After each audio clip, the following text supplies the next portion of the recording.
जॾहिं अंदरि रोशनी हुजे त ऊंदहि पाण हटी वञे ऐं जॾहिं आत्मा ताक़तवर हुजे त हालतूं बि झुकी वञनि। ओम शांति। अॻे हिसे में असां ॾिठो शक्ति अंदरि पैदा थिए थी, पाण ते कंट्रोल ई असुलु ताक़त आहे। अॼु असां सिखंदासीं कि रोज़ु कीअं मज़बूत बणिजे। शक्ति अंदरूनी ताक़त। सादो मिसाल, मोबाइल खे रोज़ु चार्ज कंदा आहियूं, जे न कंदासीं त बैटरी ख़तमु, फ़ोन बंदि। साॻी तरह आत्मा जी बैटरी बि ख़तमु थिए थी। निशानियूं छा? जल्दी गुस्सो, बेचैनी, मुनफ़ी सोच, थकावट। मतिलब कि आत्मा जी बैटरी लो आहे। असुलु सवाल पोइ चार्ज कीअं कजे? त डेली प्रैक्टिस।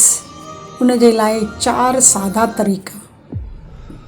पहिरियों, सुबुह जो शांति विहणु, 5 मिंट ख़ामोशी, पाण खे यादि ॾियारणु, मां शांति आत्मा आहियां। सोचनि ते नज़र, हर सोच ॾिसो, मुनाफ़े खे रोकियो, मशबत चूंडियो।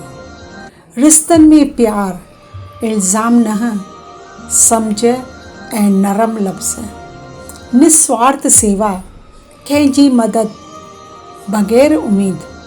इहो सभ खां तेज़ चार्ज आहे। डीप पॉइंट, जॾहिं 7 गुण गॾु हुजनि, ज्ञान, पवित्रता, प्यार, शांति, सुख, आनंद, शक्ति, तॾहिं आत्मा full charge, stable, powerful. Real checking, ज़िंदगी में हालतूं ईंदियूं, मसइला बि ईंदा, पर फ़र्क़ु छा? अॻे हालतूं मूंखे हलाईंदियूं हुयूं, हाणे मां हालतुनि खे हलायां थो। त इहा ई आहे शक्ति। ताक़त ॿाहिरि नाहे, ताक़त अंदरि आहे। बसि रोज़ु थोरो चार्ज करियो ऐं पंहिंजे असली स्वरूप में रहो।